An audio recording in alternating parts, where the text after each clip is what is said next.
For 6 years, Luna Aveline Frostmere sat in the same chair every evening.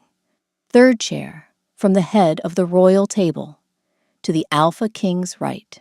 Never late, never absent, never drawing attention to herself. The servants expected her there. The council expected her there. The royal household expected her there. Eventually, her presence became so reliable that nobody consciously noticed it anymore, including her husband, Alpha King Cassian Thornvale. The strange thing was that their marriage had not started badly. Quite the opposite. The first 2 years had been happy. They shared meals, walked through the palace gardens together, stayed awake late into the night, discussing plans for the kingdom. Back then, conversation came naturally. So did laughter. Then life happened. Kingdoms demanded attention. Responsibilities multiplied. Meetings stretched longer. Crises appeared more frequently. And little by little, their relationship shifted. Not through conflict, through neglect, the dangerous kind. The kind that arrived so gradually, nobody noticed it happening. At first, Cassian missed a few dinners, then several. Eventually, entire weeks passed, where they exchanged little more than polite greetings. Aveline always understood. At least, that's what everyone assumed. The king was busy. The kingdom came first. That was the price of leadership. So she adapted, like she always did. She attended dinners alone when necessary, managed palace affairs quietly, supported charitable programs, resolved disputes between noble families, handled dozens of responsibilities nobody thought to document. The work simply got done, which made it easy to overlook. Months became years. The distance grew, and somehow, the absence of connection became normal. One evening, during a formal banquet, Cassian arrived nearly an hour late. The council immediately rose. Servants hurried into position. Conversations resumed the moment he sat down. Across the table, Aveline watched quietly. No complaint, no disappointment, just silence. Halfway through dinner, one advisor asked the king a question about border negotiations. Cassian answered. Another advisor raised concerns about trade routes. The discussion continued. For nearly 40 minutes, not once did anyone speak to Aveline. Not because they disliked her, not because they intended to exclude her. They simply forgot. By the end of the meal, she had spoken exactly 3 sentences. Nobody noticed, not even Cassian. After dinner, the king stood immediately. "I have another meeting." Aveline smiled. "Of course." He nodded distractedly, then left. The entire interaction lasted less than 10 seconds. A servant standing nearby watched the exchange with growing concern. Later that night, another servant quietly approached Aveline. "My Luna." Aveline looked up from her book. "Yes." The younger woman hesitated, then asked softly, "Are you happy?" For a brief moment, something flickered across Aveline's face, gone almost instantly. Then she smiled, warm, polite, practiced. "I'm fine." The servant accepted the answer, just as everyone else always did. Unfortunately, sometimes the most dangerous words in a marriage are not arguments. They're, "I'm fine." And Aveline had started saying them far too often. At first, nobody noticed the change. That was the problem. Aveline didn't disappear all at once. She faded gradually, quietly, the way sunlight leaves a room at dusk, 1 degree at a time, until suddenly, darkness is all that's left. She stopped attending unnecessary celebrations. Then she stopped hosting social gatherings in the palace. When invitations arrived from noble families, she politely declined, always with a smile, always with an excuse. "No, thank you. I have other obligations. Perhaps another time." People accepted her answers without question. After all, the Luna had always been responsible. If she said she was busy, she was busy. No one looked deeper. No one asked why, not even Cassian, especially not Cassian. The Alpha King remained consumed by royal duties, trade negotiations, military reports, territorial disputes. Every day brought another crisis demanding his attention. And every day, Aveline became a little quieter. During council meetings, she stopped offering suggestions. At first, nobody minded. The council continued functioning. Discussions continued. Decisions were made. The kingdom survived. Weeks passed before anyone realized something strange. Many of the ideas they once relied upon had disappeared. The practical solutions, the compromises, the observations that prevented small problems from becoming large ones. Those contributions had always come from Aveline. Now they didn't. Yet somehow, nobody connected the dots. Not immediately. One evening, during a diplomatic dinner, the silence became impossible to ignore. Foreign dignitaries filled the banquet hall. The atmosphere remained lively. Conversation flowed freely.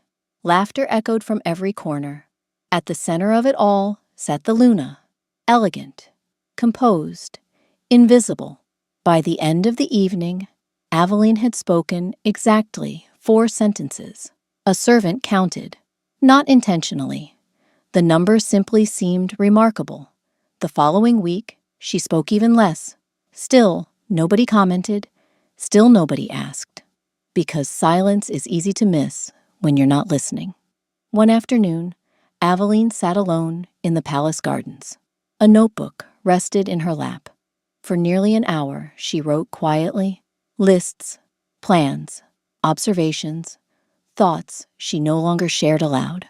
When she finished, she stared across the gardens for a long time, as though making a decision. Later that evening, she and Cassian attended dinner together, a rare occurrence these days. The meal lasted nearly an hour. During that hour, they exchanged only 5 sentences, 3 from him, 2 from her. Neither seemed to notice. After dinner, Cassian stood. "I'll be working late." Aveline nodded. Of course. The familiar answer, the familiar routine, the familiar distance. The king left the room. Aveline remained seated, watching the empty doorway. For several moments, she didn't move. Then something shifted inside her. Not anger, not heartbreak. Acceptance, the kind that arrives after trying for too long. That night, long after the palace fell asleep, Aveline entered her private chambers. She opened a trunk, removed several travel bags, and began packing. Not impulsively, not emotionally. Deliberately, carefully, as though she'd been preparing for this moment far longer than anyone realized. Because deep down, Aveline had finally understood something painful. You cannot make people notice your presence, and eventually, you stop waiting for them to try. Aveline left on a Tuesday morning. No arguments preceded it. No dramatic confrontation. No shattered glass. No tearful goodbye. The palace woke, expecting an ordinary day. By sunset, its Luna was gone.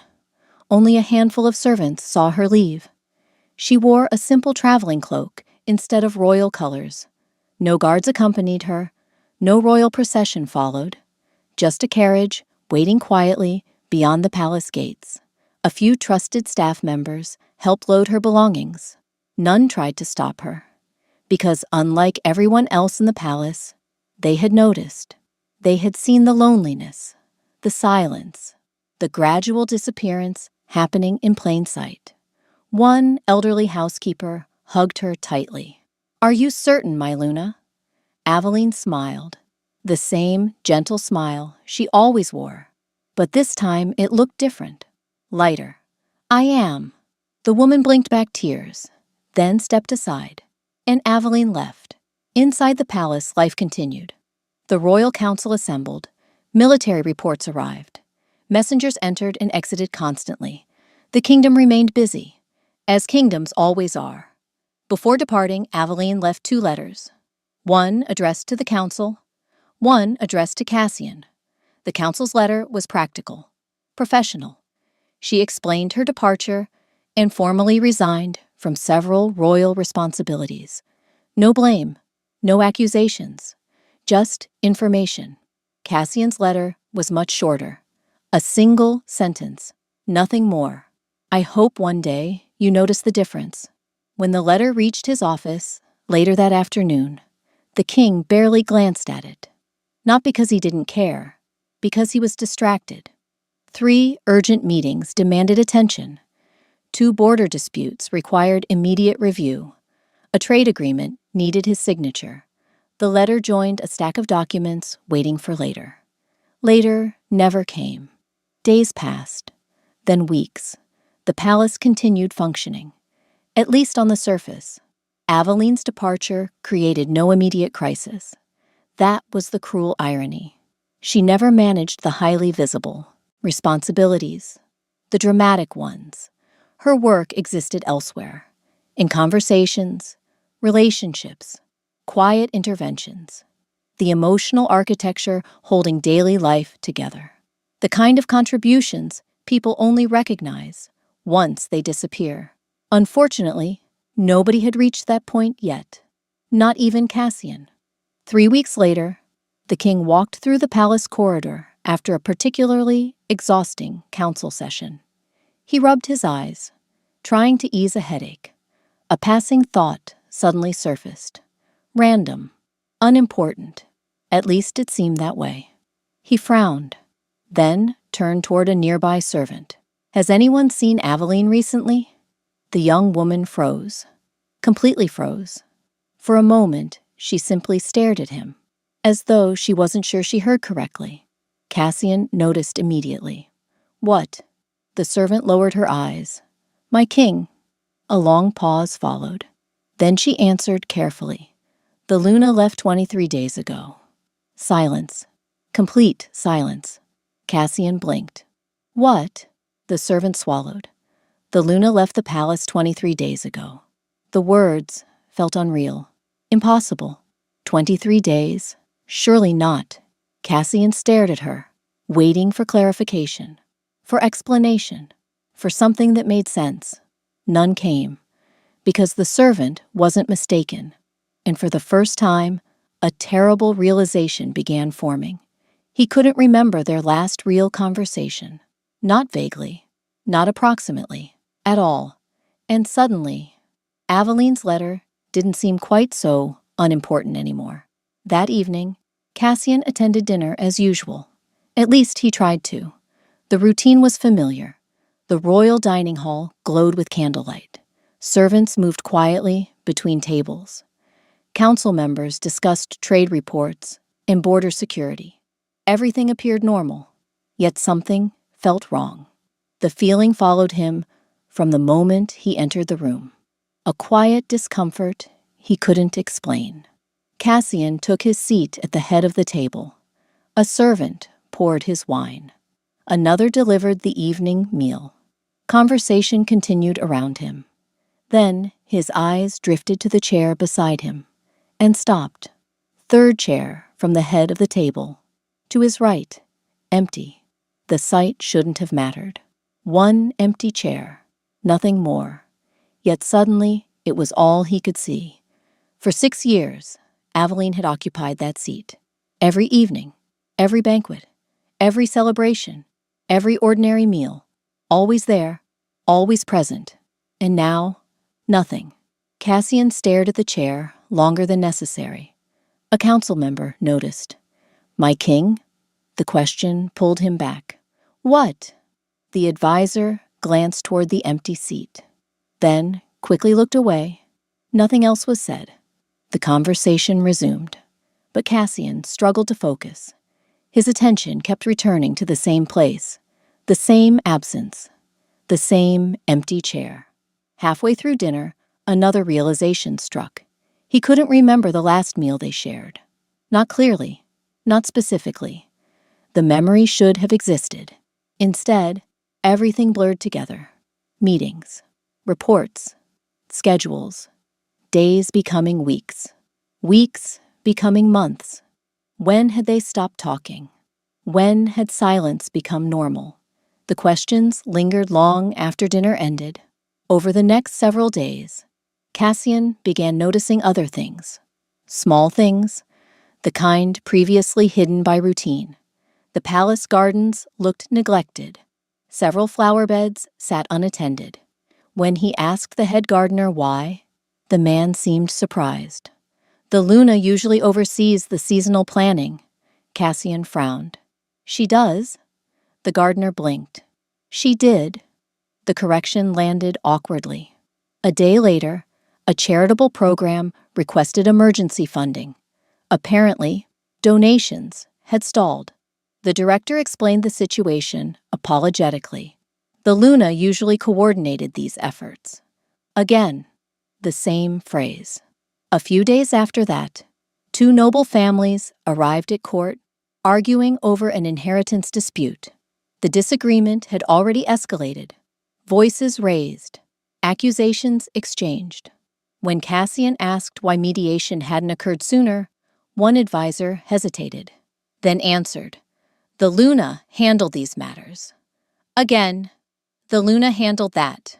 The Luna usually solved this." The Luna would know. Every problem seemed connected to the same person, the same absence, the same empty chair. The pattern became impossible to ignore. One evening, Cassian entered the dining hall alone. As usual, the servants prepared dinner. The council gathered. The chair remained empty. For several moments, he simply stared at it. Then something uncomfortable settled inside him. Not grief, not yet. Awareness, the beginning of it. Because for the first time, Cassian wasn't looking at a chair. He was looking at evidence. Evidence of how much he had overlooked. And the more he noticed the empty space beside him, the more he feared what else he had failed to see. The empty chair followed Cassian everywhere. Not physically, mentally. Every dinner, every council meeting, every walk through the palace. Soon, he stopped seeing it as furniture. It had become a question, one he couldn't stop asking. What else had Aveline been doing that nobody noticed? The answer arrived faster than expected. The palace gardens deteriorated first. Flower displays, once admired throughout the kingdom, began looking neglected. Seasonal plantings were delayed. Several restoration projects stalled completely. When Cassian summoned the head gardener, the man appeared uncomfortable. "My king, we've been trying." "Trying what?" The gardener hesitated. "The Luna managed all long-term planning." Cassian frowned. "Personally?" The man nodded. "Every season." The king stared. He had never known that. Not once in 6 years had he asked. The realization sat heavily in his chest. Then came the charitable programs.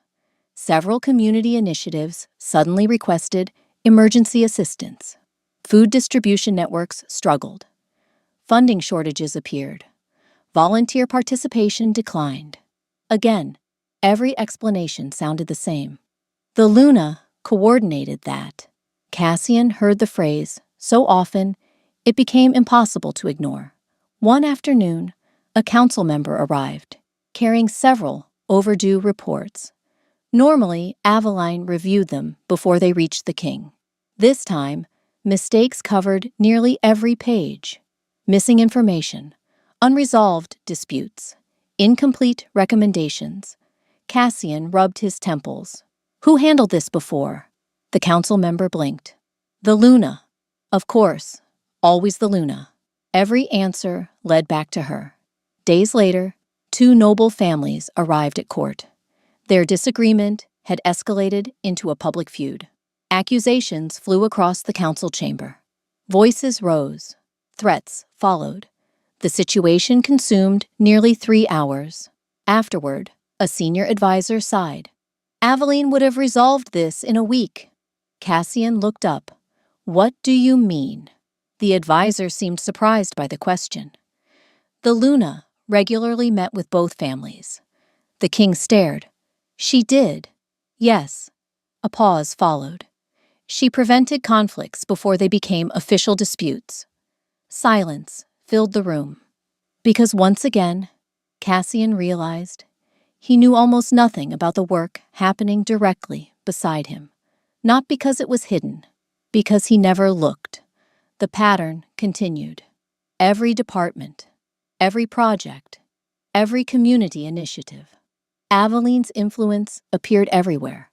Quiet, consistent, invisible, until now. One evening, Cassian stood alone in the palace corridor. A servant passed, carrying a stack of documents. Another hurried toward the council chamber. Life continued. The kingdom survived. Yet somehow, everything felt less organized, less connected, as though small pieces were missing from every corner of palace life. Pieces nobody appreciated until they vanished. The king exhaled slowly, then asked a question he should have asked years ago. What exactly did my Luna do? The advisor standing nearby laughed softly. Not because the question was funny, because it was heartbreaking. My king, he said gently. A better question might be... He paused, then looked directly at Cassian. What didn't she do? The answer lingered long after the conversation ended. That night, unable to sleep, Cassian wandered through a quiet wing of the palace. Eventually, he stopped before a familiar door, a door he hadn't opened in years. Aveline's study. The room remained untouched since her departure, silent, waiting. And for the first time, Cassian found himself wanting answers, real answers, because somewhere inside that room existed a version of his wife he had never bothered to know. He reached for the handle and pushed the door open. Aveline's study looked exactly as she left it. Neat, organized, quiet, the scent of old. Paper lingered in the air. Moonlight filtered through tall windows, casting silver patterns across the floor. Cassian stepped inside slowly. For a moment, he simply stood there, taking everything in. The room felt strangely personal, more personal than any place in the palace. Because unlike the throne room or council chamber, this space belonged entirely to Aveline. And he realized, with growing discomfort, that he had never spent more than a few minutes here, not once in 6 years. Bookshelves lined the walls, maps covered one table, stacks of reports occupied another. Every surface reflected careful attention, careful planning, careful thought. The same qualities Aveline brought to everything she touched. Cassian moved deeper into the room. His fingers brushed over documents. Community projects, charitable initiatives, agricultural reports, page after page of work. The sheer volume stunned him. How had one person managed so much? And how had he never noticed? Then he found the journals, 6 leather-bound volumes arranged neatly on a shelf, one for each year of their marriage. At first he assumed they were diaries. They weren't. They were records, detailed notes documenting projects, meetings, and observations, the practical work of daily life. Cassian opened the first volume, then another. Hours passed. He barely noticed. The deeper he read, the more uncomfortable he became, because Aveline had quietly shaped countless aspects of the kingdom. Programs he thought appeared naturally, partnerships he assumed others arranged, solutions he credited to luck. Again and again, he discovered her fingerprints, everywhere. Then he noticed something else. Scattered between the reports were occasional personal entries, short, simple, honest, never dramatic, which somehow made them hurt more. Cassian looked exhausted today. I wish he would rest. A few pages later, we passed each other 3 times this week and never had a conversation. Then another. He missed dinner again tonight. I saved his favorite dessert anyway. Cassian stared at the sentence. His chest tightened unexpectedly. The entries continued. Not angry, not resentful, just lonely, painfully lonely. One page stopped him completely. Sometimes I wonder if becoming easy to rely on also makes you easy to overlook. The words lingered, because he already knew the answer. Hours later, he reached the final journal. The last entry sat near the end, written 3 days before Aveline left. Cassian read it once, then again, then a third time. I don't think he would notice if my chair stayed empty forever. The room became unbearably quiet. Cassian closed the journal immediately, as though the act might somehow lessen the impact. It didn't, because the sentence was true. That was the worst part. Not cruel, not exaggerated. True. For nearly a month, he hadn't noticed she was gone. The realization settled heavily over him, and suddenly, every dinner came rushing back. The empty chair, the silence beside him, the space where she used to sit. For the first time, Cassian understood why he couldn't stop looking at it. It wasn't a chair anymore. It was a reminder of conversations never had, of moments ignored, of a woman who spent years beside him while he looked everywhere else. And now, he couldn't stop wondering where she was. The first real news about Aveline arrived 3 months later. Cassian was reviewing trade reports when a messenger entered the council chamber. The young wolf bowed. "My king." Cassian looked up. "What is it?" The messenger handed him a sealed document, a report from the coastal province. Normally, such reports would have gone directly to the appropriate department. This one didn't, because a single name appeared on the first page. Aveline Frostmere. Cassian's pulse quickened unexpectedly. He opened the report immediately, then frowned. The document contained nothing alarming, quite the opposite. Community programs had expanded. Local businesses reported increased profits. Several neglected villages were undergoing restoration.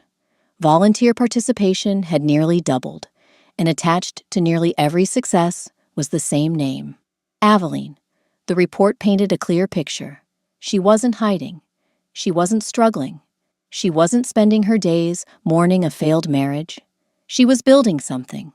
Again, just as she always had. Only this time, people noticed. Cassian read the report twice, then a third time. Finally, he looked toward his advisor. "Prepare a carriage." The older wolf blinked. "For where?" Cassian folded the report carefully. "The coast." 2 days later, he arrived. The province stretched along rugged cliffs overlooking the sea. Fishing villages dotted the shoreline. Ships crowded newly repaired docks. The entire region felt alive, busy, growing, and everywhere he looked, people seemed optimistic. The change was remarkable. A local official greeted him upon arrival. After the formal introductions, Cassian asked the only question that mattered. "Where is she?" The official smiled immediately, as though the answer was obvious. "At the harbor." Of course. The king followed directions through the town. As he approached the waterfront, the sound of construction filled the air. Workers moved supplies. Merchants discussed logistics. Families gathered near recently completed buildings. The harbor looked transformed. Then he saw her. Aveline stood near a collection of blueprints spread across a wooden table. Several local leaders surrounded her, listening carefully. As she spoke, Cassian stopped walking. For a moment, he simply watched. The sight felt strangely familiar, not because she'd changed, because she hadn't. Aveline was doing exactly what she always did, solving problems, helping people, building communities. The difference was that everyone here seemed to recognize it, respect it, value it. One fisherman approached and thanked her personally. A shop owner followed moments later, then a village elder. The admiration was genuine, earned, and impossible to miss. Eventually, Aveline looked up. Their eyes met across the harbor. Surprise flickered across her face, gone almost instantly. Then she smiled politely, the kind smile offered to an old acquaintance. Not a husband, not a partner, just someone from a previous chapter of life. The realization struck harder than Cassian expected, because for the first time, he truly saw it. Aveline wasn't waiting for him. She wasn't looking back. She had already moved forward, and somehow, that hurt more than anger ever could. Still, he walked toward her, because after everything he had learned, there were things he needed to say. The harbor bustled with activity around them. Workers carried lumber. Ships unloaded cargo. Merchants negotiated prices. Life continued. Yet for Cassian, everything seemed distant. Because after 3 months of searching, questioning, and regretting, he was finally standing in front of Aveline. And suddenly, he wasn't sure where to begin. Aveline dismissed the local leaders politely. "I'll review the final plans tomorrow." The group nodded and moved away. Soon, only the two of them remained. For a moment, neither spoke. The sea breeze moved strands of hair across Aveline's face. She looked healthy, relaxed, lighter. The difference was impossible to miss. Finally, Cassian broke the silence. "You left?" The words sounded foolish the moment they escaped. Aveline smiled faintly. "Yes." The answer carried no bitterness, no anger, just fact. Cassian exhaled. "Why didn't you tell me?" The question lingered between them.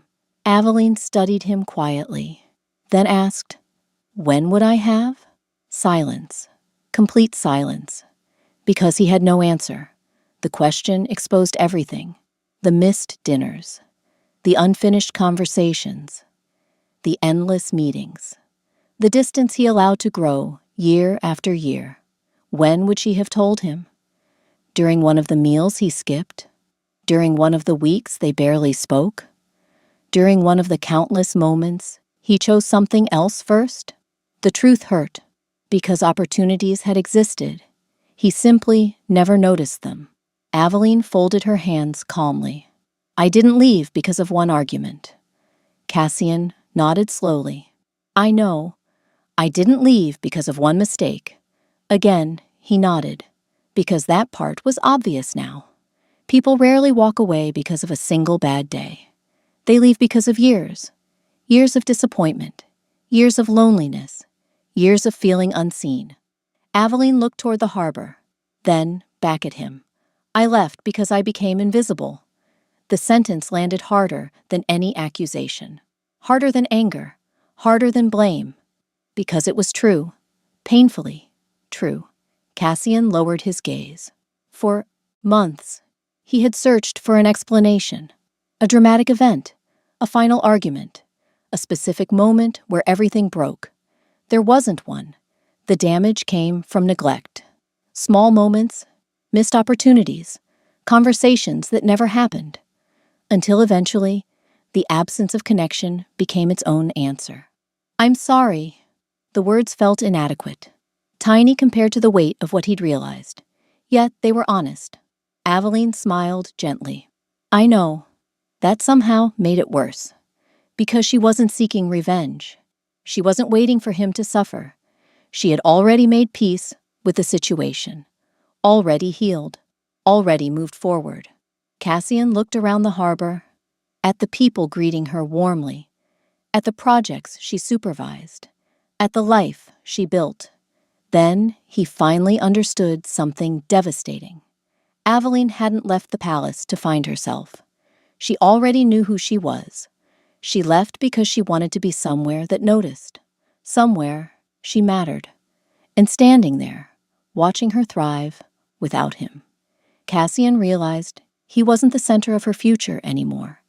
He was simply part of her past.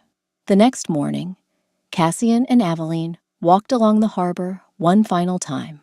The conversation was easier now, not because the past hurt less, because the truth no longer needed to be avoided. For years, they had lived beside one another while slowly drifting apart.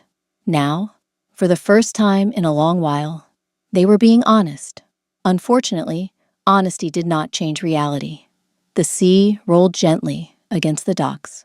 Workers greeted Aveline as they passed. Each smile, each nod, each casual conversation reminded Cassian of something painful. She belonged here, not because she ruled, not because she held a title, because she was seen, valued, appreciated, the things she had quietly stopped feeling at the palace. Eventually, they reached the end of the pier. The morning sunlight shimmered across the water. Cassian stopped walking. There was one question he still needed to ask. One final hope he had not fully abandoned. Would you ever come back?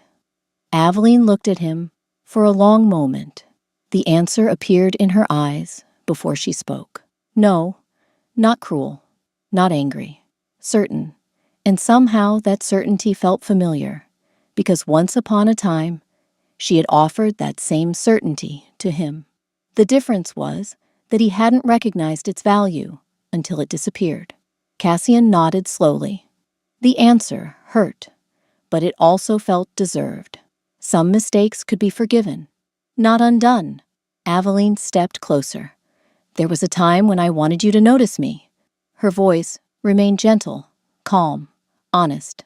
I waited a long time. Cassian closed his eyes briefly, because he knew. Now he knew. Far too late. When he opened them again, Aveline smiled. A genuine smile. The kind he hadn't seen in years. I hope you're happy, Cassian. The words carried no resentment, only kindness. That somehow made saying goodbye harder. A few minutes later, he left, alone. The journey back to the capital felt longer than the journey there. Not because of distance, because of understanding. The palace looked exactly the same when he returned. The same corridors, the same council chamber, the same dining hall. Everything unchanged, except him. That evening, dinner was served as usual. Council members discussed kingdom affairs. Servants moved quietly through the hall. The routine continued. Cassian took his seat. Then his eyes shifted automatically to the chair beside him, third chair from the head of the table, to his right, empty. The sight no longer surprised him. It never would again. Years passed. The kingdom prospered. The coastal province prospered. Life moved forward for everyone involved, yet the chair remained. No replacement. Luna occupied it. No one removed it. No one suggested changing the arrangement. And every evening, Cassian saw it. The empty chair. The quiet reminder. The lesson he carried for the rest of his life. Because Aveline had been right, he eventually noticed the difference. Just much later than he should have. And by then, the woman who once sat beside him had already built a life where she was valued, where she was appreciated, where she was seen. While the Alpha King spent every dinner facing the space that taught him a truth many people learn too late. Presence is easy to overlook until it becomes absence. And sometimes, by the time you finally notice what is missing, the person you lost has already learned how to live without you.